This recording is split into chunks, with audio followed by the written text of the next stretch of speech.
It is no surprise to any of you on this call that California's Californians are migrating.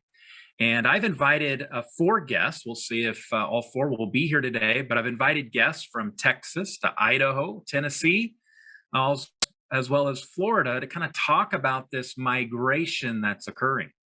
If I were to ask by show of hands, how many people know somebody who has moved to one of the states that I just referenced? Raise your hand. How many people know multiple people or even have moved to every one of those states? See, I have a belief that we're not in the driver's seat of the real estate market, we're in the passenger seat. So our job is to provide the map. And so I've invited the best of the best in the community to have a discussion with me today on what that looks like. Christina, next slide. So here's what we need to know. There is a great migration that's occurring. Christina and I wrote a book titled The Great Migration, that people are moving from urban to suburban to rural. And what we're finding is that when homeowners sell their property in the Bay Area, 1/3 of them stay in the Bay or in a particular county. 1/3 of them move to Sacramento. And I'm looking around my list of people here. We got a ton of our Sacramento team members that are here. Shout out to you because you're their first stop. We have 1/3 of people that are moving out of state, out of the state of California. And I think that you and I owe it to our clients that if we want them to have a good buying and selling experience, the kind they're excited to tell a friend about, we've got to connect them to the right real estate professionals around the country. Christina, next slide. So I've invited Colby. Colby is from Idaho, also spent the week with us, or a couple of days with us a couple of weeks ago. Great to have you and your team here. Colby, welcome to the call. Thank you. Thanks, Rick. Barbara, yeah, it was a pleasure. Really enjoyed meeting you guys. We're going all the way now to the East Coast. Matter of fact, from the Pacific to the Atlantic. Barbara, are you here from Cocoa Beach? I am. Can you see me? I can see you and I can hear you. I have Owen from Tennessee. Owen, are you there? I'm here. Welcome. Glad to be on the call with you guys today. Thanks, Owen. Thanks for jumping on. And I did invite Steve, but I don't think that he joined us. Is that right, Brian? That's correct. I have their answers, though, to your questions. Oh, even better. All right. So I've got some questions for you guys, and we're just going to jump right into it. I am going to need to ask you to make your questions succinct and short. I'm planning to wrap up this conversation in about 20 to 25 minutes. And so the first questions for each of you, and go ahead and take us off the questions, Christina. And I just want to see people's response as they're able to reply. This would be a great time to put it to presenter's view on your Zoom link so that you can see their response. So my first question, and let's go quickly to each and every one of you. And my question is, what percentage of buyers in your community are coming in from out of state? What percentage of buyers in your community are moving in from out of state? Colby, you're from Idaho. You've got offices all throughout Idaho and lots of team members. I think near over 300 team members. What percentage of buyers do you project are moving into your state from another state? Absolutely. So easiest way to take that snapshot, I looked at Southwest and South Central Idaho. That's where we are pretty dominant as far as our sales go. We've had a 1.5% growth in terms of population overall. A lot of that from California. Our growth in population has increased about 13,000 just in the Southwest, South Central Idaho, and the number of sales that were attributed to that growth made up about 50% of our total sales, actually 50.64. So out of the total number of sales, almost exactly 50% of those were out of state and California. Nearly half of your buyers are buying from out of state. Exactly. Wow. And you know, Colby, I own property in your community. So I've been one of those that have bought and held investment property for over a decade right there in your neighborhood. So I totally get it. Stop in the, I guess it's not the Midwest, but really the East Coast. Going to southeast, which is Tennessee. Owen, what about you? What percentage of buyers are you finding that are coming to your community are relocating from out of state? Easily 90%. And of the 90% of the buyers that I'm working with, easily half of them are California, specifically Southern California area. From there, it drifts off to Illinois, Michigan, New York, and pulling up the end for me is Florida. Florida's a little interesting because we call those people halfbacks. They will move from the Northeast, from New York, Jersey, Illinois to Florida, and then they discover it's a little too hot for them. So they come to Tennessee, which is a little bit more moderate climate here. Got it. Barbara, what about you? There in Cocoa Beach, Florida. You're all the way to the East Coast on the Atlantic, home of the Ron John Surf Shop. Barbara, what say you? How many of your buyers are from out of state?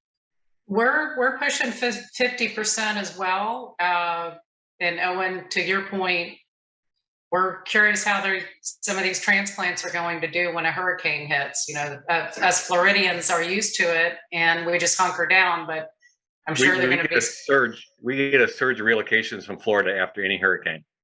I bet you I'm do. pretty Yeah. sure, Wayne, it's good, except just about section. Brian, I'll let you mute. Kurt, we're going to mute you. Thank you. Brian, you have Steve's response. Steve's from Willis, Texas, which is right outside of Houston. What percentage of buyers are moving in from out of state to Willis, Texas? They indicated 25 to 40% over this last 18 months. So I think we would all agree that there is a significant migration that is occurring around the country. And your primary clients are often our friends, our family, our neighbors. Nearly everyone on my team knows somebody that has moved to your area. And so I'm curious, how has the market changed with COVID? I mean, you look back, COVID 2020 to present, we're recording this on 2022, summer of 2022.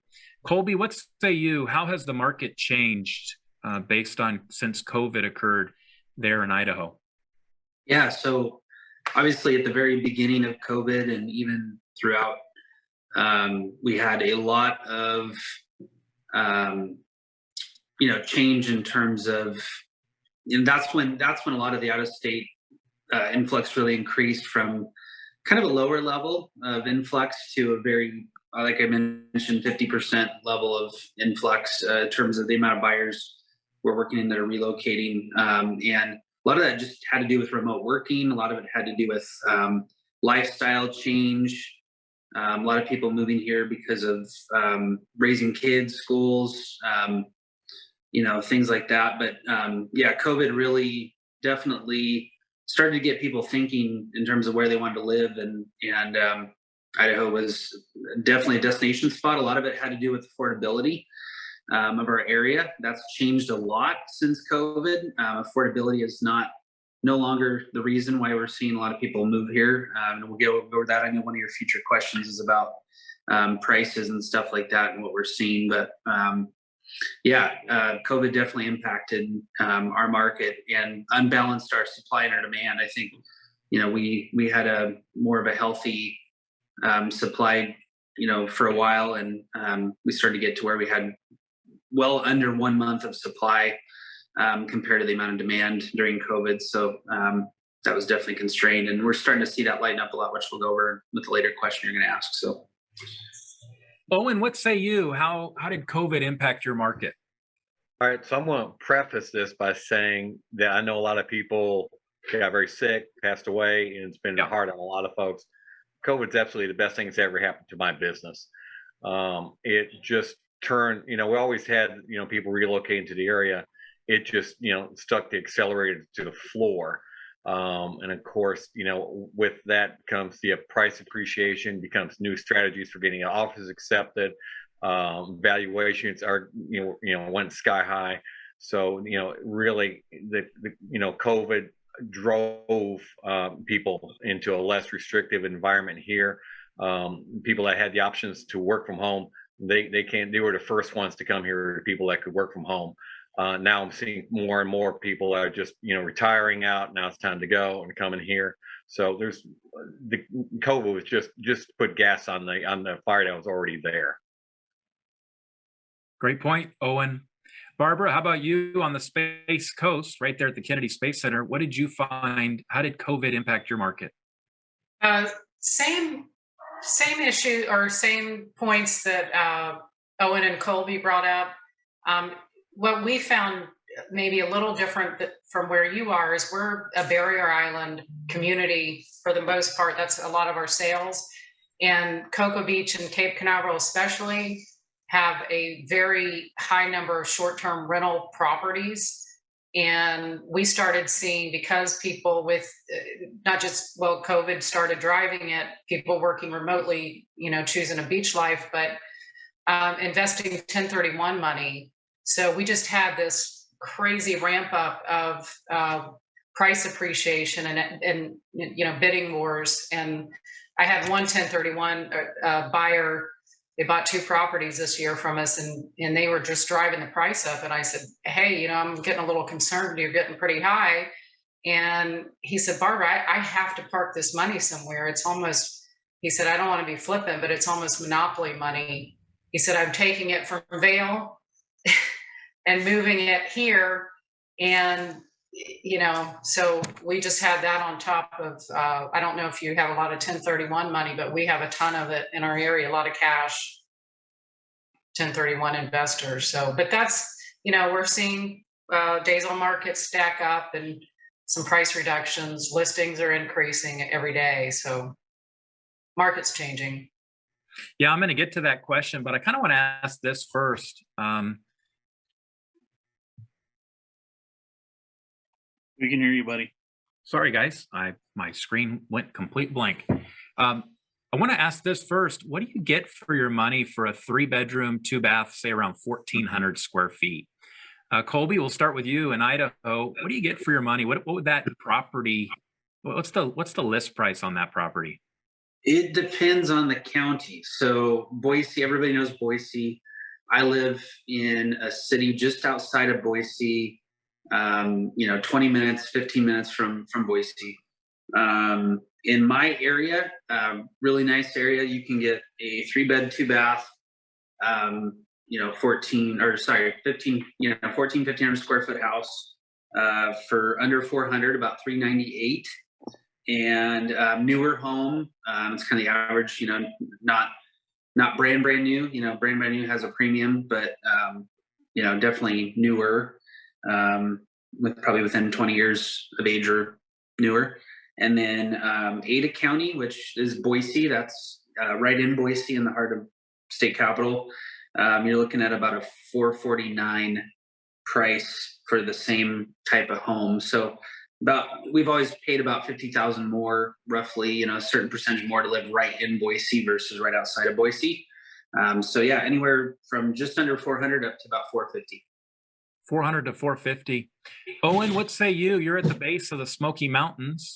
What is a 1,400 square foot home merit in your community? So I'll give you 2 examples. I just have both of these under contract right now. Both same size, both 3.2s, both on acre yards, slightly less than an acre. One's 294, and that one we actually did get a little bit off of list price on it. That house was dated, but not too bad. It was built in the 80s and looked like 1980 inside. The other one that I close tomorrow on is 269. 269? Hang on. 369. And it's been updated, and it's top line, everything in there. So that's the other extreme. The medium home value here is 334, and I'd say the sweet spot where I deal with is probably in the 350 to 450 range. Now that would give you a very nice, comfortable home here. So 2 to 3s, mid 2s, high 3s, and you're getting 3-bedroom, 2-bath, 1,400 square feet. They're right outside of Knoxville. Yeah, on about a half-acre lot too. About a half-acre lot to a yard, to an acre, something in there. And your property taxes on that here are about $1,500 for the year. $1,500 for the year.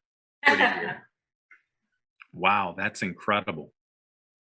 Barbara, this is a little more interesting question for you because you have a lot of condos, townhomes, but also single family homes.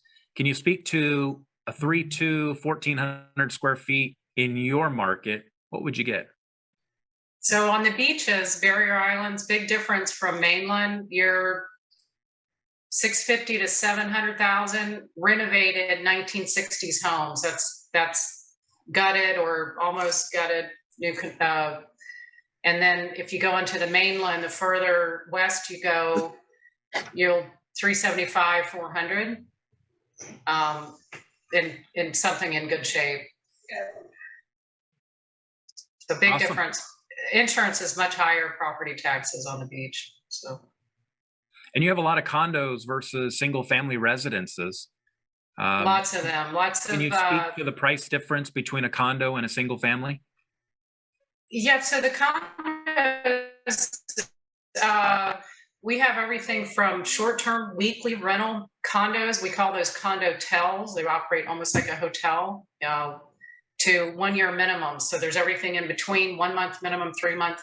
The shorter the time period, if the complex is in great shape, typically the price is higher because it's an income producer. But some of the 6 month and 1 year or get into the more luxury market, and those can go, $1 million, $2 million. So depends on the views, square footage.